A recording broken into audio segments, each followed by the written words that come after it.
E quem diria que o presidente reborn dos Estados Unidos, que diz que ia acabar com as guerras no segundo dia de seu governo, criticou o governo Biden e agora ele está precisando de está financiando para tentar mudar o foco dos protestos da guerra civil que está acontecendo no seu país, né? Essa guerra entre Israel e o Irã beneficia o Trump em todos os sentidos, tanto no sentido comercial como também na imagem de Donald Trump, porque o mundo todo estava focado nos Estados Unidos, nos protestos que tomaram conta dos Estados Unidos por causa do caos social que o governo Trump causou, um caos econômico e social nos Estados Unidos. A população não aguenta mais, a população está indo para as ruas protestar contra o Trump. Então, essa guerra entre Israel e o Irã veio no momento certo aí para desviar o foco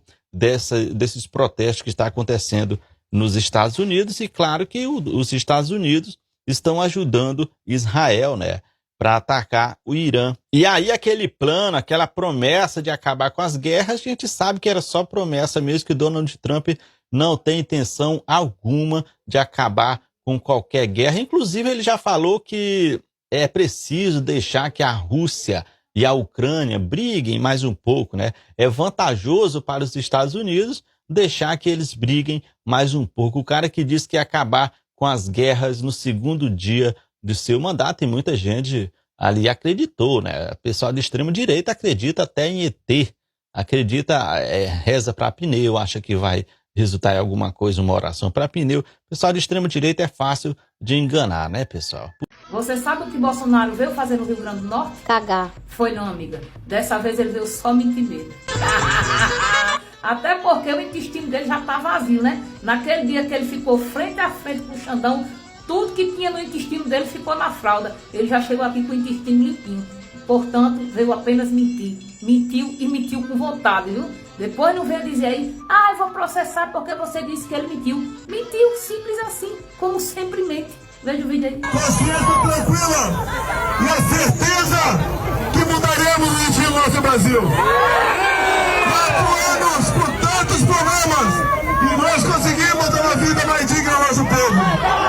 Triplicamos o valor do Bolsa Família. Triplicamos o valor do Bolsa Família. Demos auxílio emergencial.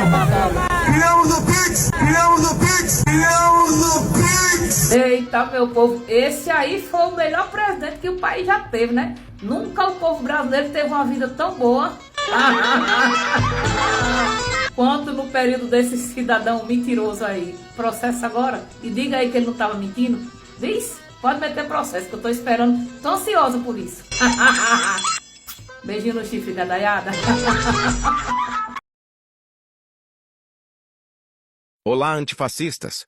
Vejam o que disse o deputado do Partido Novo e aliado do MB Lixo. Quero falar do deputado Leonel Hadi. Pode tirar o fone, deputado Leonel Hadi. Um leão na tribuna. Deputado Leonel Hadi, eu vou seguir falando em sua direção. Aquilo que eu falo é verdade. Porque o que ele comete aqui é um crime de calúnia. Aquilo que eu falo é verdade. O deputado Leonel Hadi, que tá de fone aqui no plenário. Aquilo que eu falo é verdade. O deputado Leonel Hadi veio à tribuna pra me acusar de hipocrisia. Aquilo que eu falo é verdade. Fui ameaçado de morte pelo vereador Alexandre Bobada, que age em conluio com os vereadores Gessá Sangari e Felipe Camozato. Agora assistam a minha resposta restabelecendo a verdade. Eu não gosto de fazer embates diretos entre deputados aqui da casa. Eu acredito que a civilidade e a divergência devam ser respeitadas. A gente vai divergir nas ideias, mas a gente também não pode mentir. Eu lembro quando o deputado Camozato diz, fala pra ninguém, eu não posso obrigar absolutamente ninguém a permanecer no momento das falas automáticas, que é quando nós podemos nos manifestar aqui na casa, correto? Toda vez que se fala, vai estar vazio. O senhor mesmo agora, Vossa Excelência falou, estava completamente vazio, falou pro vazio, fez sua fala, é seu direito, perfeitamente aceitável. Agora, a gente não tem como obrigar que os colegas parlamentares fiquem assistindo às nossas ideias. Mas eu quero chamar a atenção aqui para o processo em tela, que foi trazido pelo deputado Camozato, em que ele diz que eu fiz um acordo, e de fato, no processo criminal, eu optei, já que ele não tinha compreendido a palavra conluio, e me explicar publicamente. Porque eu acredito que é importante nós mantermos civilidade. Mas ele não ficou satisfeito e me processou no cível, processo cível, ele queria dinheiro. Não ficou satisfeito com a minha explicação sobre conluio. E é bom aí foi julgado o pedido dele, porque ele queria uma indenização. E o julgado foi o seguinte: por fim, a testemunha Fernanda afirmou que não teve conhecimento de que o autor tenha sofrido danos à sua imagem, pelo que improcede o pedido de indenização por danos morais. Diante do exposto, para fins do artigo 6 e 40 da Lei 9.099/95, opino pela improcedência dos pedidos da inicial, ou seja, ele perdeu o processo que ele moveu contra mim sobre o mesmo tema. Enfim, tá aí. E lembro que, se é por retratação,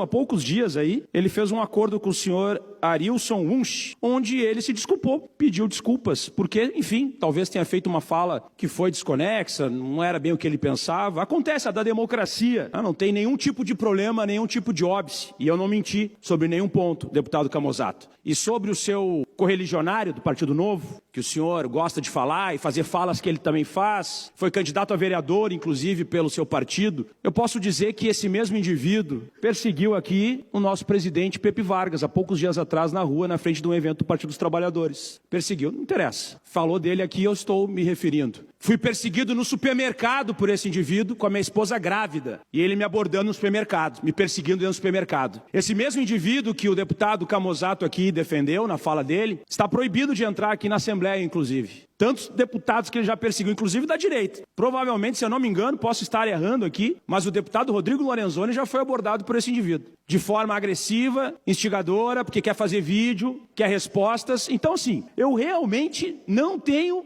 qualquer possibilidade de diálogo e de aceitar esse tipo de situação de pessoas que vão para eventos políticos para tumultuar, para agredir pessoas, para ficar fazendo interlocução que ninguém quer fazer. Bom, e aí cada um reage da sua forma. Eu sou policial e eu não falo com vagabundo. Eu não me misturo com vagabundo e não dou conversa para vagabundo. É assim que funciona. E vai abordar minha esposa grávida, vai ter aquilo que a lei me dá o direito. E quando nós falamos de liberdade de expressão, não venha me dizer que uma coisa é uma coisa, outra coisa é outra coisa. Crime de racismo está lá no Código Penal, na lei de racismo. Injúria está lá no Código Penal. Ou crimes de menores potenciais ofensivos, né? Tem várias legislações conexas, dependendo qual for o tipo. A questão é essa. A gente ou vai ter tolerância com os crimes de opinião, seja injúria, calúnia, ameaça, difamação, racismo, crimes, né, de LGBTfobia, tem julgados no STF, ou, enfim, todo mundo pode falar o que quiser, porque afinal é liberdade de expressão. Qual é a diferença, por exemplo, de fazer uma calúnia de tu ser racista? São dois crimes feitos verbalmente. E sobre fascismo, é muito engraçado, eu adoro quando eles começam a dizer que a esquerda é fascista, bababá, mas eu nunca vi um antifascista de direita. Nunca vi um militante do Partido Novo com uma camiseta antifascismo, eu sou antifascista, estou combatendo os neonazistas. Eu já aprendi vários neonazistas. Vários. 5, 6. Várias operações policiais saíram por denúncias minhas. E eu sei bem o que eu faço, como é que funcionam as coisas, entendeu? Então, assim, não dialogo com vagabundo, não dialogo com pessoas que agridem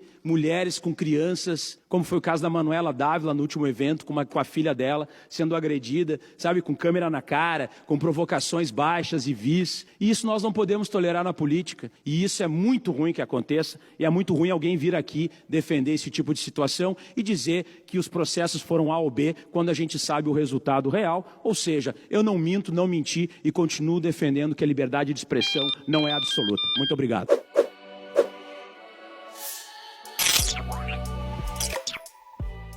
Galera, e hoje o Bolsonaro bateu um recorde histórico, só que aconteceu tanta coisa no dia que muita gente não percebeu e ninguém tá falando sobre isso. Com o ex-ministro sanfoneiro preso na cadeia, Bolsonaro atingiu 4 ex-ministros presos e isso é um recorde. Inclusive, o tweet que Carluxo fez no passado, acho que pode ser replicado para a família dele. Todo mundo próximo do risca ali, meu pai, é envolvido em corrupção menos ele. Incrível como esse homem consegue ser tão puro no meio de tanto familiar ruim. Além do sanfoneiro que foi preso porque teria tentado ajudar o Mauro Cid a conseguir um passaporte para fugir do Brasil, também temos Braga Neto preso por tentar obstruir as investigações do golpe, Anderson Torres preso por omissão no 8 de janeiro e operação da PRF no Nordeste para impedir eleitores do Lula de votar, e Milton Ribeiro, ex-ministro da Educação, preso por envolvimento com pastores vendendo verba pública em troca de propina, que inclusive foi aquele escândalo que teria ali no envolvimento barras de ouro e bíblias como propina. Bolsonaro praticamente criou um Big Brother reverso, onde ao invés de eliminar, do confinamento, ele introduz no confinamento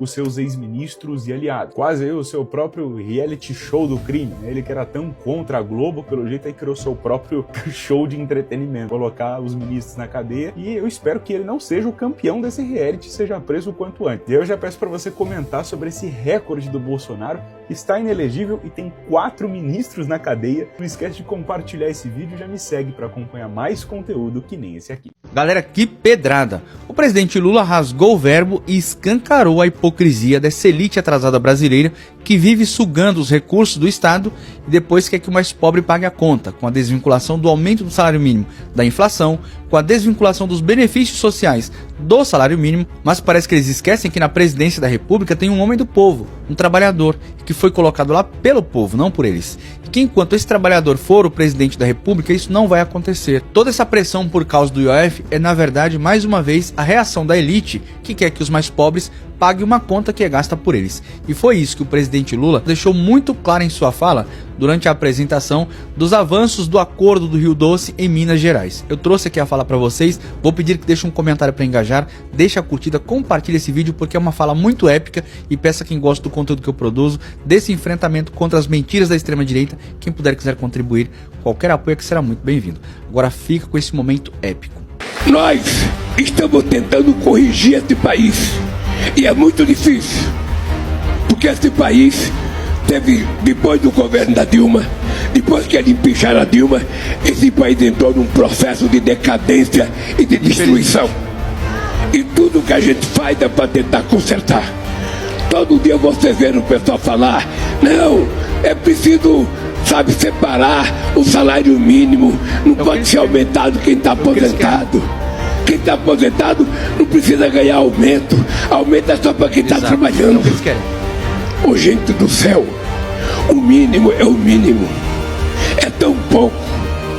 E o que a gente faz? Quando a gente dá inflação, a gente não está dando aumento. A gente está apenas, fazendo uma recomposição do salário. Agora, quando é que a gente dá aumento? Quando o PIB cresce 3%. É o resultado da riqueza produzida por todos vocês. O PIB, quando você vê na televisão, o PIB cresceu, o PIB caiu, é o resultado daquilo que a gente teve capacidade de produzir. Olha, se o PIB cresceu 3%, 4%, o que eu tenho que fazer? Distribuir. Distribuir esse crescimento para quem? Para os mais pobres. Para o povo brasileiro, que é o responsável pelo crescimento. Aí você veja os empresários brigando, você veja os banqueiros, é só ver dizendo, o governo está gastando demais, esse governo dá Bolsa Família demais, esse governo dá benefício previdenciário demais, esse governo dá pé de meia demais, esse governo gasta muito com pobre e vai por aí afora. Vocês sabem quanto que nós gastamos Abra o vídeo agora. Vocês sabem quantos bilhões a gente dá de isenção para os ricos desse país que não pagam imposto?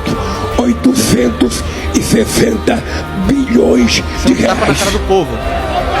É 3 vezes o Bolsa Família, 4 vezes o Bolsa Família.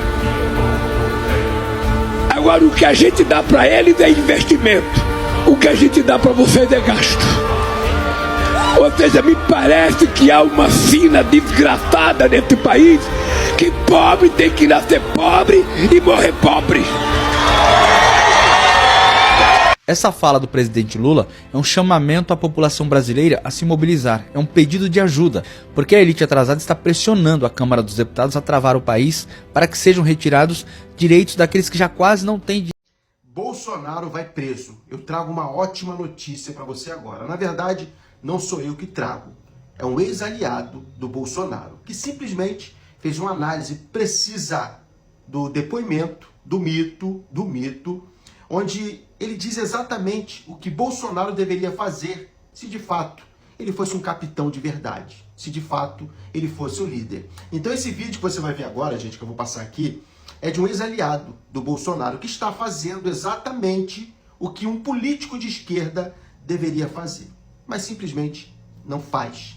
Se cala, senta e espera. Só que ele fez, eu vou te mostrar aqui agora. Vamos ver junto. E depois do vídeo, vamos analisar se esse deputado está certo ou errado. Vamos lá. Porque ele nada que Bolsonaro dissesse iria livrar ele mais ali da prisão que ele vai ter que arcar, porque ele cometeu crimes ainda que o Bolsonaro não aceite. O que é que acontece? Ele não teve postura. Se fosse um homem, um líder, ele dizia: olha, Xandão, eu tô aqui, você vai me prender, ainda que eu não reconheça sua autoridade. Mas você liberte os mil presos que estão lá, os coitados que ficaram lá. Que não tem... Ele não agiu como líder porque ele não é líder. Líder, eu posso dizer a você, eu não morro de amor, não sou amigo dele, mas líder é Lula, meu irmão. Sabe por que Lula é líder?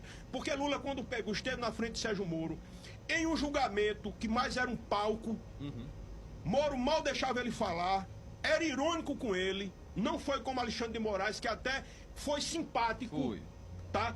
Lula disse: eu não vou abrir mão da minha liberdade por minha honra. Eu vou ficar aqui. Tirou 500 dias de cadeia, Bolsonaro lá, rindo e ainda convidou o cara para ser vice. Bolsonaro é uma catraia. Bolsonaro é uma catraia.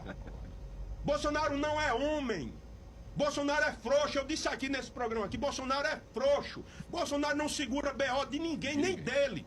Juliano, essa história dele de morrer pela liberdade. Ele não morre por nada. Bolsonaro é tão rico que nem com facada morreu. Ele não morre por nada. Bolsonaro é covarde. Bolsonaro gosta de dinheiro. Bolsonaro, ele gosta de dinheiro. Ele gosta de, sabe o que? De poder. O poder é o tesão de Bolsonaro. E as pessoas não entendem isso. Meu irmão, deixa eu lhe dizer. Não é contra Bolsonaro. É contra o que ele representa. E ele representa a mentira, a covardia, a deslealdade, a incompetência, a desonestidade. É isso que ele representa. Agora, você não gostar de Lula é legítimo. Você não gostar de Ciro é legítimo. Agora, líder tem que ser macho. Líder até para morrer tem que morrer de cabeça em pé. Não. Gente, perceberam? O que ele acabou de fazer? Ele fez uma análise precisa que muitos de nós, influenciadores de esquerda, já tinha feito. Eu, principalmente, já tinha falado sobre isso, que se Bolsonaro, de fato, fosse o líder desse povo, no momento crucial, na oportunidade, isso foi a oportunidade da vida do Bolsonaro para ele se levantar, de fato, com o povo, se redimir de tudo que ele fez de errado, né? Essas pessoas que estão lá na papuda, elas estão por causa do Bolsonaro. Por causa de uma ideia, do ideal que partiu da mente dele. Então estão lá por ele. Esse momento entre ele e o Alexandre de Moraes, esse confronto, era o confronto da vida do Bolsonaro. Era para, de fato, ali ele mostrar que ele é o líder, confrontar o ministro. Mesmo sabendo que poderia ser preso e vai ser preso. Ele deveria confrontar. E se fosse um pouquinho mais inteligente, ele confrontaria. Não precisava nem ser muito corajoso. Não precisava. Mesmo sendo covarde, ele poderia enfrentar, porque ele já sabe que vai ser preso. Então, sabendo, o que ele poderia ter feito? Se eu fosse, de repente, um aliado do Bolsonaro, um conselheiro, eu daria o seguinte conselho: Bolsonaro, você vai ser preso. Não há como escapar. Só que, irmão, vai preso com dignidade. Chega na frente do Xandão e confronta ele. Fala: olha só, pode me prender agora. Pode me prender agora. Mas solta esse pessoal que está lá. Eles só foram lá por minha causa. Eles não estão lá por vontade própria. Eles foram levados até lá. Então me prenda. Isso sim seria digno da parte do Bolsonaro. E aí ele realmente seria reconhecido como um capitão, como de fato um líder do povo. Só que não.